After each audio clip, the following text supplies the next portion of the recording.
Hey all, Ron here from Military Images Magazine with a new episode of Life on the Civil War Research Trail. During a recent trip to Philadelphia, I visited the Freeman's Hindman auction showroom to see a selection of some of the 140 artifacts connected to Abraham Lincoln. These artifacts, part of the Lincoln's legacy, will be auctioned on May 21st, 2025. My guide in the showroom was Darren Winston. He's the senior vice president and head of the Department of Books and Manuscripts.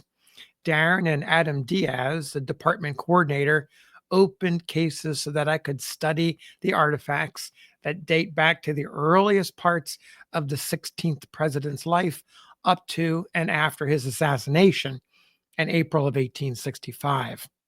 At one point, I asked Darren which of the artifacts stood out most to him, which really grabbed his attention. He quickly replied that it's the document pictured here, a letter dated April 17th, 1865, written just a few days after President Lincoln's assassination. And it came at a moment when the nation's loyal citizens had transformed from jubilant throngs celebrating the end of the Civil War to a people mourning the loss of the head of state and the commander in chief who had led them through the darkest days in our history. The piece that you see here is but one page of a four-page letter. The entire letter is here in the envelope, and there's a fragment here, a fragment of clothing. You can see it up in the top left. This is taken from the chest or the bosom area of President Lincoln's shirt. You can see a dark blood stain that's right towards the center. This letter was written by a man named Mose Sandford to John Beatty. I did cursory research to learn about them, and I found little information. Of course, there's more research to be done. I did learn that Mose Sandford was a quartermaster department worker. That's according to the book American Brutus by Michael W. Kaufman. Lori Verge, the late director of the Surratt House Museum, noted that she believed Mose worked in the War Department's division that handled carpentry work. The recipient of this letter, named Johnny, was John Beatty, an exchange broker in Jersey City, New Jersey. So now I want to share with you a transcription of the letter, my transcription. As I did that transcribing, I have to say my heart started racing, and now I understand why it resonated so much. But Darren, the vivid details, the sense of immediacy and urgency, capturing the moment, this historic moment. Mose Sandford understood that the moment he was in was so unique to the country's history. The scenes and the details he shares about the president's clothing being tossed into a box and, in Moses' own words, confiscating Lincoln's bloody shirt, showing this fragment, talking about the fragment that's attached to the letter. It's fascinating and it's poignant. Let me read this to you. But before I begin, listen for a mention of Major General Daniel Henry Rucker. His life dates are 1812 to 1910. He was the commander of the quartermaster department in Washington, D.C. So here we go. The letter is date lined Washington, D.C., April 17th, 1865. Dear friend Johnny, you must excuse me for not writing you before, but as the old saying says, better late than never. So here goes. I hardly think a letter from this city, especially at this time, and from an old friend, will be apt to be thrown to one side and forgotten. I also send you enclosed in this letter a piece of the shirt bosom worn by the president on the night of his murder and remained on him until he died.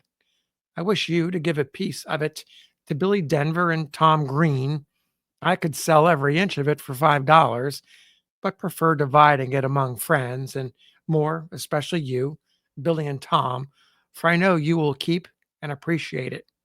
Also remember the donor, and while looking upon it, recollect that he never forgets his old and true friends.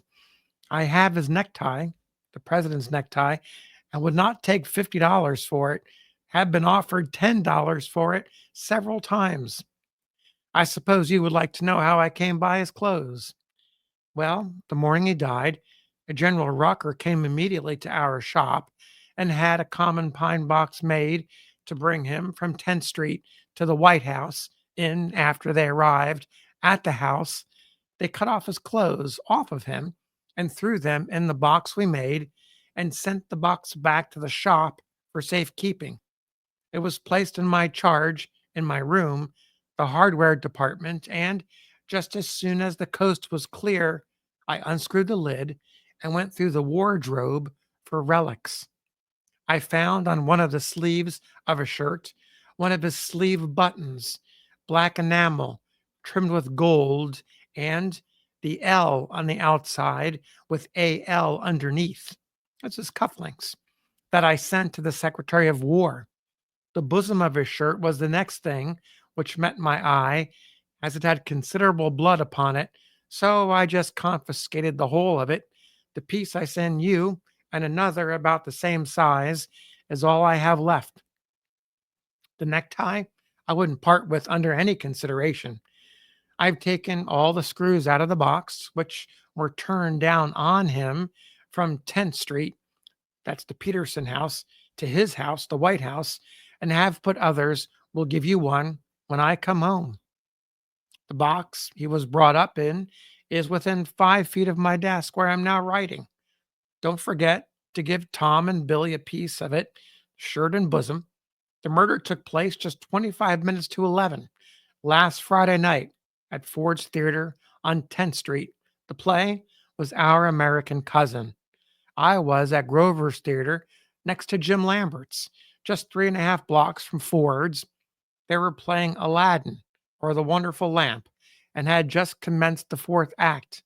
I was at the time sitting between two detective friends of mine, and one of them had just asked me the time, which was 10:40.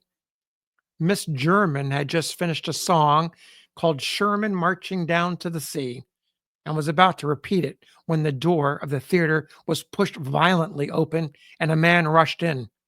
Turn out, for Lord's sake, the president has been shot in his private box at Ford's Theater. He then rushed out. Everybody seemed glued to the spot. I, for one, and I think I was one of the first who attempted to move. It was either me or the Applejack, for I was full of that. Everybody followed. I made straight for Ford's Theater and such another excited crowd I never before witnessed. I asked who did it and was informed Wilkes Booth. They were just bringing the president out when I arrived on the spot. I will leave the papers to tell you the rest. Business is entirely suspended and the whole city is draped in mourning. The excitement has pretty well died out. They have embalmed the body of the president and will lay it in state tomorrow and the next day, and the funeral takes place on Thursday. We had a big time last week in the illumination, but that is all forgotten. The theaters, stores, every place of business, and the general mills are all closed and perfectly inundated with crepe. They don't do for a man to open his mouth unless he talks the right way. $30,000 reward has been offered here for the arrest and conviction of the murderer, and up to date, they're still at large. Seward's house is just 5.5 blocks from Ford's Theater in the rear of Jackson Square and nearly opposite the White House on 15th and one half. He's getting along finely, but his son, Frederick Seward, is very low indeed. Friday night was a night long to be remembered by me. I was on the streets all night. It's impossible for me to describe the scenes as they occurred here. The city was in one continual whirl of excitement, crowds on every corner, and on 10th, it was one solid mass of excited men flourishing knives and revolvers and yelling, "Down with the traitors," instead of hunting for them. Well, Johnny, I'll have to bring this to a close. Give my regards to your mother, Tom, Billy, and all inquiring friends. Write soon, and don't forget to give Billy and Tom a piece of that bosom, for as true as heaven, and I swear it's just what I have represented it to be. Receive this together with my best respects and wishes from your true friend, Mose Sandford. Write immediately, as I am anxious to hear you tell us where you was and what you were doing when you learned the news. So there you have the letter from Mose Sandford to John Beatty, dated April 17th, 1865, and Sanford's small part in the overall assassination of President Abraham Lincoln. This letter, the only one of its kind, currently up for auction with Freeman's Hindman coming up soon. I included the link to the auction below. Take care. We'll see you on the next episode of Life on the Civil War Research Trail.